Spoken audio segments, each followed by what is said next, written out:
रामचरितमानस और राम कथा के इस क्रम में पिछले वीडियो में मैंने आपको बताया था कि कैसे माता सती को प्रभु श्री राम पर संदेह हुआ। माता सती भगवान राम की परीक्षा लेने चली और भगवान राम माता सती को पहचान गए। माता सती बेसुध हो गई, उनके मन में भारी विषाद उत्पन्न हुआ। जब सती को ये भान हुआ कि ये राम कोई साधारण पुरुष नहीं है बल्कि स्वयं ईश्वर है, तो माता सती महादेव की ओर चली, लेकिन राम जी उनका दुख समझ गए और प्रभु श्री राम ने एक अद्भुत लीला और रच डाली। सती दीख कौतुक मग जाता, आगे राम सहित श्री भाता।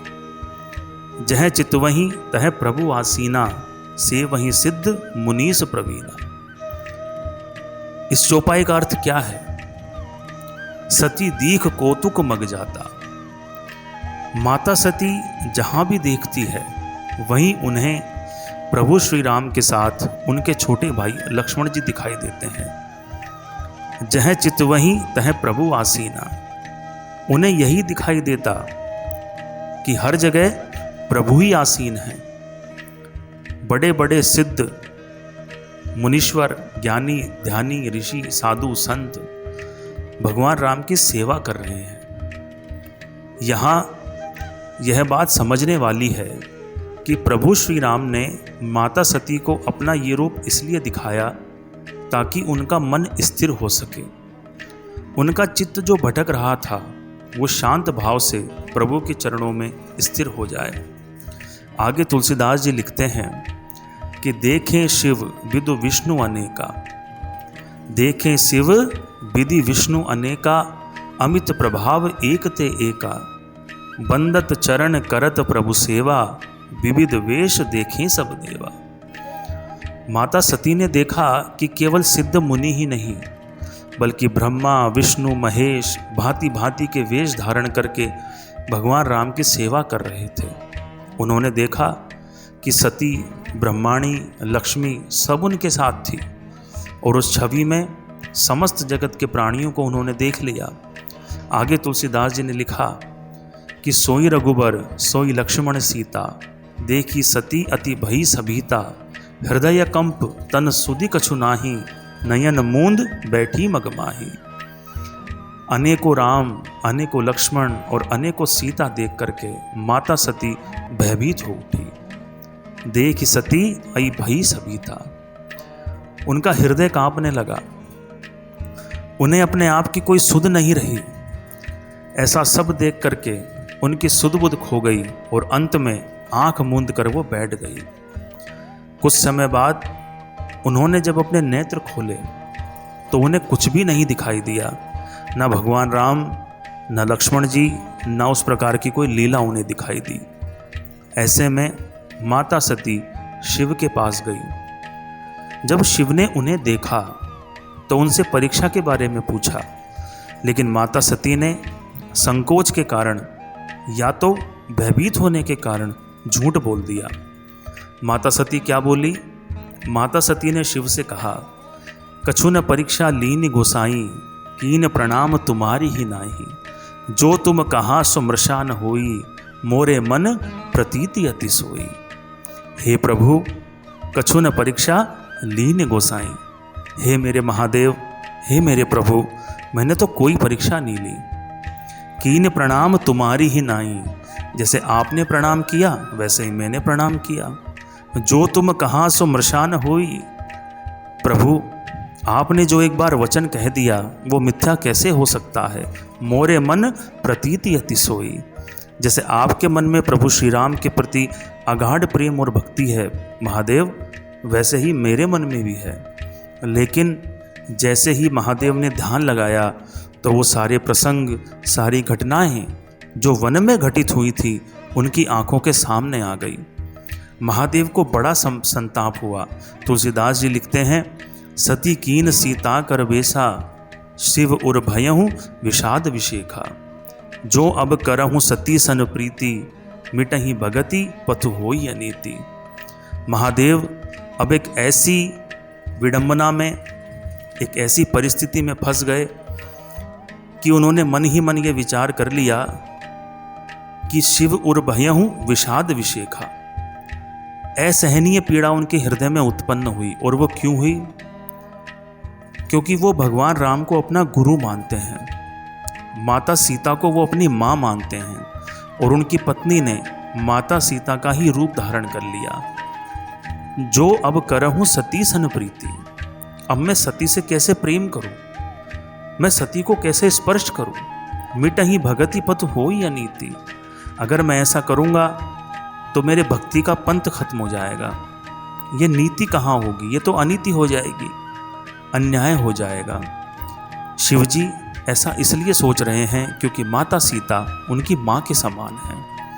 अब चूंकि सती ने माता सीता का रूप धारण किया तो ना तो वो उनके शरीर को स्पर्श कर सकते थे, ना वो उनसे प्रेम कर सकते थे। तो शिव ने जब मन ही मन ये संकल्प लिया और वो कैलाश जब जा रहे थे तो आकाशवाणी हुई। आकाशवाणी क्या हुई? चलत गगन भय गिरा सुहाई, जय महेश भली भगत दृढ़ाई। असुपन तुम बिन करही कुआना, राम भगत समरथ भगवाना। आकाशवाणी ने महादेव की जय जयकार करते हुए कहा कि हे महादेव, आपकी भक्ति महान है, ऐसा प्रण आपके सिवा कौन कर सकता था। आप स्वयं श्री रामचंद्र के भक्त हैं, समर्थ हैं और भगवान हैं। जब सती ने इस आकाशवाणी को अपने कानों से सुना तो वो भयभीत हो गई। माता सती को बेहद चिंता हुई, वो डर गई। उन्हें लगा कि शिव कहीं उन्हें त्याग न दें, कहीं शिव ने कोई संकल्प तो नहीं ले लिया। सुनी नभ गिरा सती उर सोचा, पूछा शिवहि समेत सकोचा। कीन कवन पन कहूँ कृपाला, सत्यधाम प्रभु दीन दयाला। माता सती ने बड़े संकोच से शिवजी से पूछा शिवहि समेत सकोचा। हे प्रभु, आप तो सत्य के धाम हैं, दीन दयालु हैं, कृपालु हैं, कहिए ना प्रभु आपने कौन सी प्रतिज्ञा की है। लेकिन शिवजी तो जैसे मौन ही रहे। माता सती को अब यह विश्वास हो गया कि महादेव सब जान गए, कैसे मैंने सीता का रूप धारण किया, कैसे मैंने राम के ऊपर संदेह किया, कैसे मैंने प्रभु की परीक्षा ली। उन्होंने सब कुछ देख लिया है। अगर उन्होंने सब कुछ नहीं देखा होता तो वो ऐसे मौन नहीं रहते, वो ऐसे चुप नहीं रहते, वो मेरे सवालों का जवाब देते। और माता सती मन ही मन अपने आप को कोसने लगी। तुलसीदास जी लिखते हैं कि शंकर रुख अवलोक भवानी, प्रभु मोहि तजहु हृदय अकुलानी। माता सती की कितनी गहरी पीड़ा है। शंकर रुख अवलोक भवानी, माता भवानी महादेव का रुख जान करके उनका जो हृदय था वो समझ गया कि शिव ने मुझे त्याग दिया। उनका हृदय अकुलाने लगा। प्रभु मोहि तजहु हृदय अकुलानी। लेकिन शिव को जब ये लगा कि कहीं सती अत्यधिक ग्लानि में ना डूब जाए तो वो उनसे कथाएं कहने लगे। और कथाएं कहते कहते वो वापस कैलाश पर्वत पर आ गए। और इसके बाद वही हुआ जिसका माता सती को भय था। तुलसीदास जी लिखते हैं कि तह पुनि शंभु समुझपन आपन, बैठे बट तर करी कमलासन। शंकर सहज स्वरूप समारा, लागी समाधि अखंड अपारा। अपनी प्रतिज्ञा को याद करके तह पुनि शंभु समुझपन आपन, वो आसन लगा करके बैठ गए, ध्यान करने लगे और शिव अपने स्वाभाविक रूप में आ गए। स्वाभाविक रूप क्या है शिव का? अखंड समाधि। शंकर सहज स्वरूप समारा, महादेव का जो सहज स्वरूप है वो अखंड समाधि है। और वो अखंड समाधि में बैठ गए, उनकी अखंड समाधि लग गई। और उधर माता सती अकेली पड़ गई। वो कैलाश पर्वत पर ही निवास करती और उन्हें बड़ा दुख होता। माता सती का एक एक दिन युग के समान बीत रहा था। एक बार तो उन्होंने मन ही मन प्रभु श्री राम को याद किया और उनसे प्रार्थना की, तो मैं विनय करहूँ कर जोरी, छूटहूँ बेग देह यह मोरी। एहि विधि दुखित प्रसेज कुमारी, अकथनीय दारुण दुख भारी।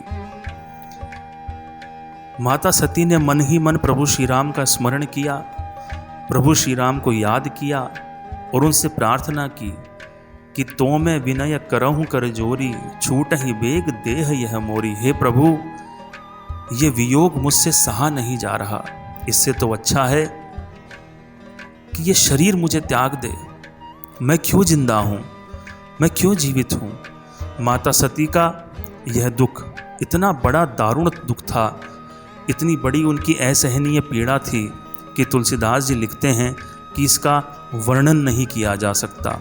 और देखते ही देखते 87,000 वर्ष बीत जाने पर महादेव समाधि से उठी और उन्होंने आंखें खोली।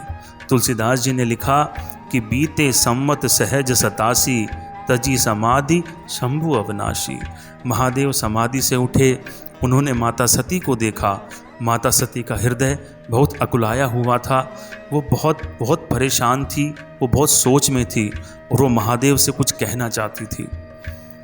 आने वाले वीडियो में आप महादेव और सती के संवाद को सुनेंगे कि सती ने महादेव से क्या कहा।